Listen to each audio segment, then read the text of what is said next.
कि शूद्र मुख्यमंत्री बनेगा तो ये तो आग पानी में आग लगेगी। सबका को लगता है कि हमारे नायक की उपेक्षा हो रही है। राजनीतिक कद या सामाजिक कद या देश के बेहतरी में योगदान को देखेंगे तो दोनों से कहीं भी लालू प्रसाद का कोई ऐसा 5 योगदान बताइए बिहार की राजनीति में, राजनीतिक परिवर्तन के लिए, सामाजिक परिवर्तन के लिए, जिसके चलते काम छोटा होता है लेकिन उसके प्रति अवधारणा जो होती है जो सामाजिक परिवर्तन। देश में तो उदाहरण उन्होंने ही ना एक परंपरा का आगाज किया। मतलब उदाहरण उस तरह से देखे बात तो ऐसा लगने लगा कि बहुत अच्छा कोशिश किए। जब से चंपई व्यक्ति को क्या उस तरह मिश्रा जी वेल के लायक थे और लालू जी जेल के द्वारा अधिसूचना फाड़े जाने के कारण पंचायत का भी चुनाव नहीं लड़ सकते लालू प्रसाद यादव।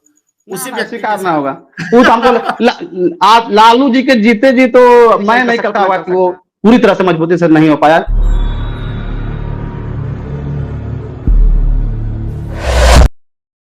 नमस्कार, मैं उपेंद्र कश्यप और आप देख रहे हैं फोर्थ व्यूज। जैसा कि हमने आपको पहले भी बताया था कि लालू प्रसाद यादव को भारत रत्न मिलना चाहिए या नहीं, यह मुद्दा बिहार की राजनीति में गरमाया हुआ है। यह बड़ा सवाल है कि लालू प्रसाद यादव को भारत रत्न मिलना चाहिए या नहीं मिलना चाहिए। मिलना चाहिए तो क्यों और नहीं मिलना चाहिए तो फिर क्यों। आज हम आपके सामने बात करेंगे। राजद समाचार के सह संपादक है डॉक्टर दिनेश पाल जी। वैसे जयप्रकाश नारायण विश्वविद्यालय छपरा में वो प्रोफेसर हैं, उनका हम स्वागत करते हैं। बहुत बहुत नमस्कार। नमस्कार सर। नमस्कार। दर्शकों को मैं बता दूं कि सबसे पहले हमने स्त्री काल के संपादक संजीव चंदन से इस मुद्दे पर बात की, उसके बाद फिर हमने मनीष चांद से बात की, उसके बाद वरिष्ठ पत्रकार विकास प्रसाद यादव से हमने बात की। 3 वीडियो इस मुद्दे पर हम जारी कर चुके हैं और आप अभी जो देख रहे हैं वह चौथा वीडियो है एक ही मुद्दे पर जो हमने सीरीज चलाने का आपसे वादा किया था कि लालू प्रसाद यादव को भारत रत्न क्यों नहीं मिलना चाहिए और मिलना चाहिए तो फिर क्यों। इसी मुद्दे पर हम आज बात करेंगे। राजद समाचार जो राजद का मुखपत्र है उसके सह संपादक हैं दिनेश पाल सर जी। बहुत बहुत स्वागत। फोर्थ व्यूज के दर्शक आपसे परिचित भी हैं पहले से ही और कई लोगों ने मुझे यह सुझाव भी दिया था कि डॉक्टर दिनेश पाल से इस मुद्दे पर बात होनी चाहिए। और धन्यवाद। एक पत्रिका के संपादक हैं यादव जाति से, जब हमने उनसे बात करी तो उन्होंने कहा कि यादव से यादव पर मत बुलवाइए, मुझसे बुलवाना है तो जगदेव प्रसाद पर बुलवाइए, दूसरे लोगों पर बुलवाइए, मेरा बोलना उचित नहीं रहेगा, दिनेश पाल जी से बात करिए आप। और अच्छी बात है कि आप राजद समाचार से भी जुड़े हुए हैं तो आप जो बोलेंगे उसकी अपनी प्रामाणिकता भी होती है।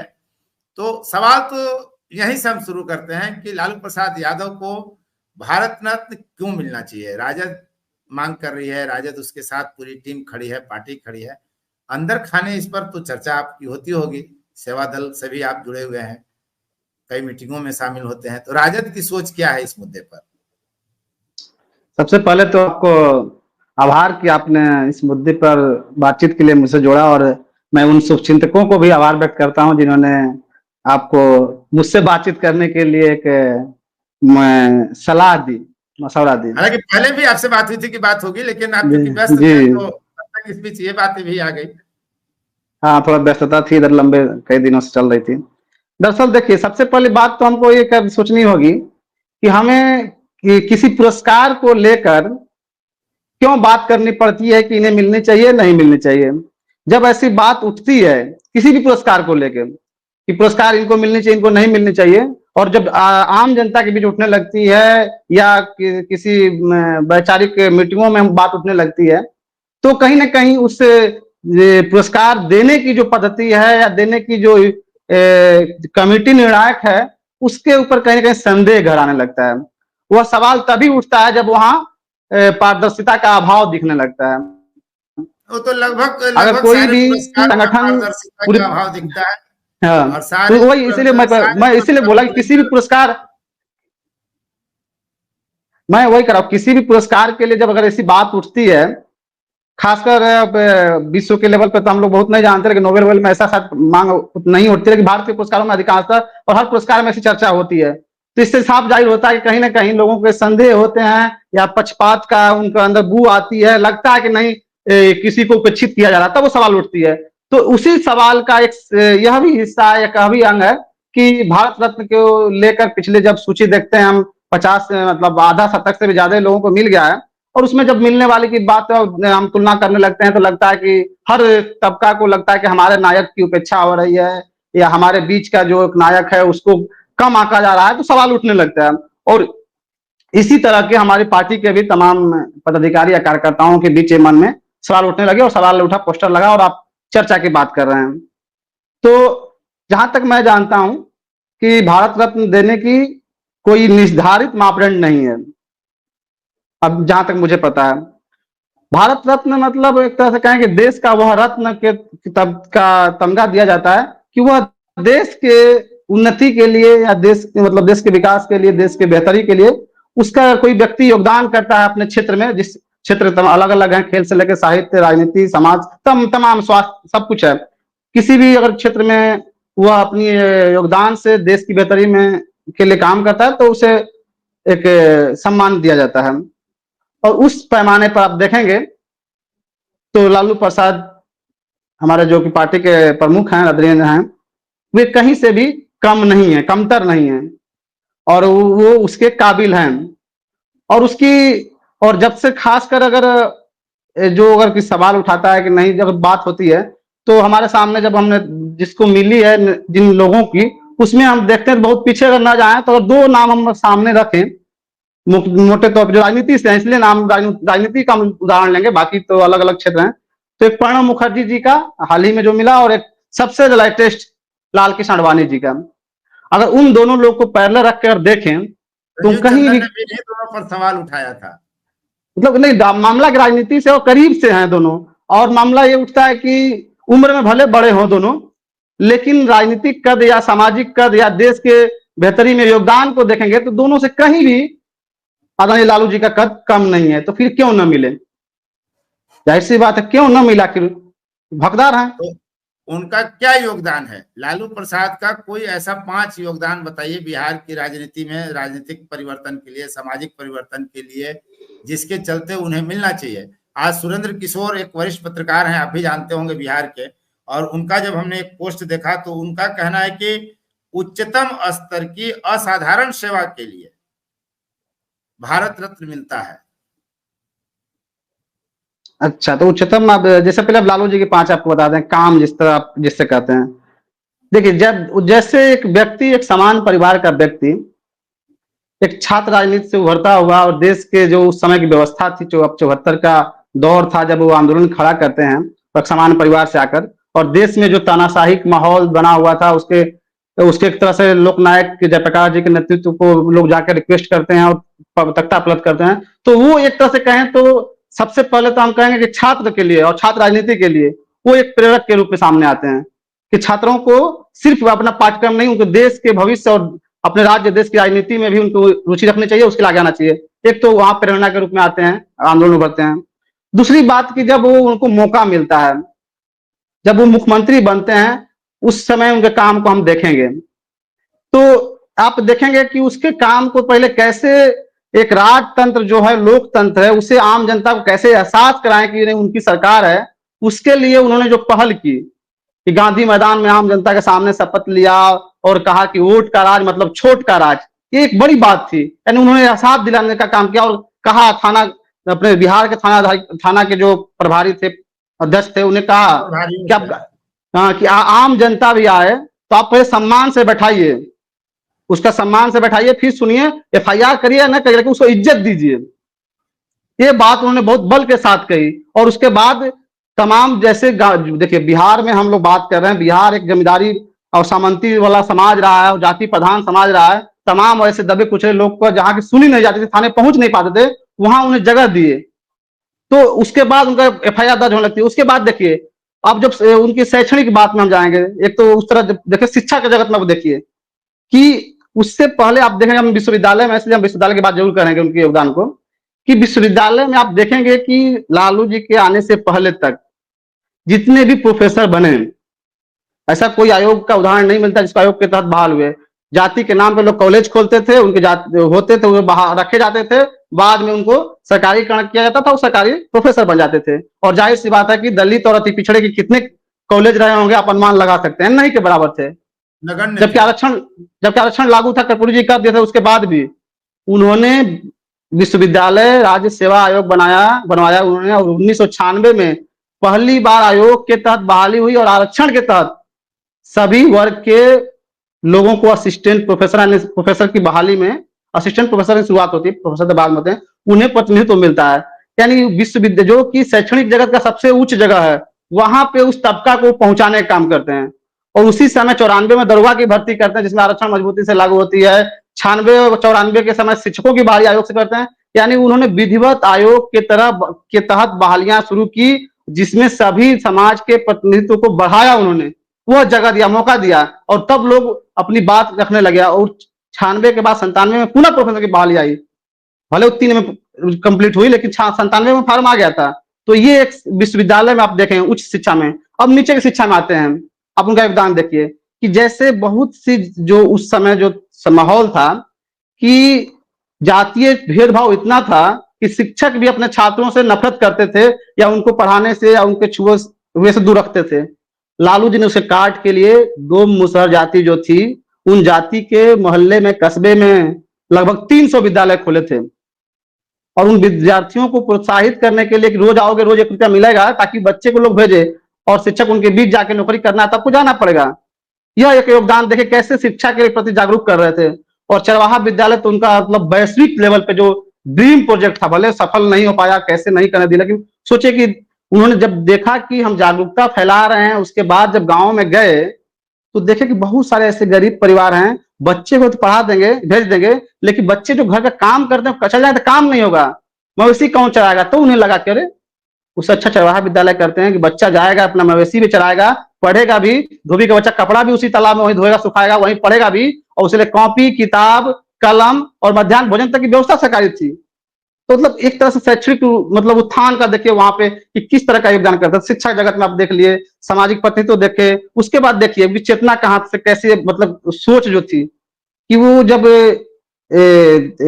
जो पटना क्लब का जो आप उनका देखिए, काम छोटा होता है, लेकिन उसके प्रति अवधारणा जो होती है, जो सामाजिक परिवर्तन का, कि वो कहते हैं कि डोम मुसहर जाति के लोग या दलित जाति के लोग, महादलित जाति के लोग, उनके लिए 60% आरक्षित करते हैं, और कहते हैं कि ये मांगी शराब दारू नहीं कर सकते हैं, तो इनके ताड़ी पीने की छूट होगी, ये बकरा और मुर्गा नहीं काट सकते, सुअर का मांस भी खा सकते हैं। ये जो सोच एक तरह से परिवर्तन आज भले हमको हल्का लग रहा है, लेकिन 1990 की बात, जिस समय की सामंती समाज था, आप याद कीजिए, बीपी मंडल साहब मुख्यमंत्री बने थे तो तेल का रिसाव हुआ था बरौनी में, तो कैसे कहा गया था कि झा जी ने कहा था कि शूद्र मुख्यमंत्री बनेगा तो ये तो आग, पानी में आग लगेगी। मतलब सोचिए इस तरह मुख्यमंत्री पर टिप्पणी होती थी। उस दौर की अगर कल्पना करेंगे तो लगेगा कितनी बड़ी बात कर रहे थे लालू जी, और क्रांतिकारी कदम उठा रहे थे।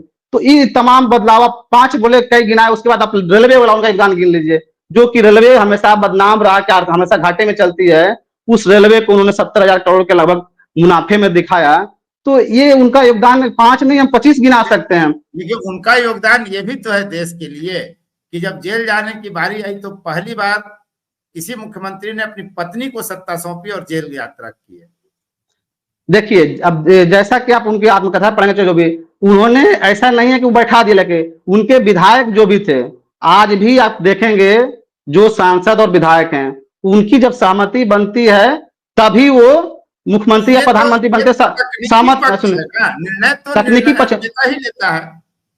अब देखिए सहमति की मजबूरी अगर कहें उसकी, तो विधायक और सांसद की मजबूरी है, वो देश का प्रधानमंत्री हो चाहे मुख्यमंत्री हो, खुशामद में हाँ बोलता है, चाहे जो भी करता है। लेकिन उनके सीनियर नेताओं ने दलील उनको सलाह दिया कि नहीं, आप उन्हें बना उन्हीं को मौका दीजिए, और उन्होंने शायद जगदा बाबू या सिद्दीकी जी ने, किसी ने सीनियर नेता ने प्रस्ताव रखा और बाकी लोगों ने सहमति दी। तो ऐसा नहीं कि वो और लोग प्रक्रिया आपको करना ही है। इसमें तो उदाहरण उन्होंने ही ना एक परंपरा का आगाज किया। मतलब उदाहरण उस तरह से देखे कि बिहार में एक महिला मुख्यमंत्री बनने का जो एक वो भी तो पहल है, सकारात्मक पहलू भी देखिए कि लोग, तमाम महिलाओं में एक चेतना है कि नहीं, तो मुख्यमंत्री भी बन सकते हैं या हम चला सकते हैं, हमको मौका मिले तो। आप सकारात्मक पक्ष ही सामने रखेंगे, उसका कोई नकारात्मक पक्ष नहीं है। नकारात्मक पक्ष क्या है, वही उनको मौका मिला और चलाया उन्होंने।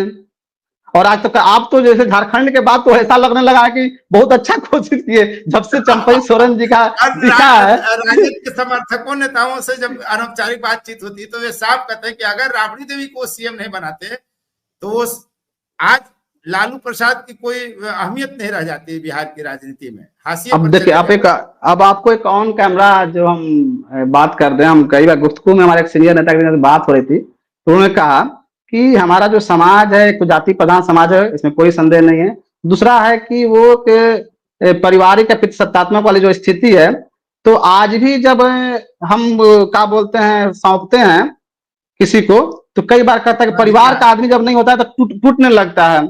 जैसे मान लीजिए हम लोग 5 भाई, कोई 5 भाई हो हम, यही बड़ा भाई कांग्रेस अगर की मजबूरी है, यही राजद की मजबूरी है, यही नहीं, सपा की मजबूरी है।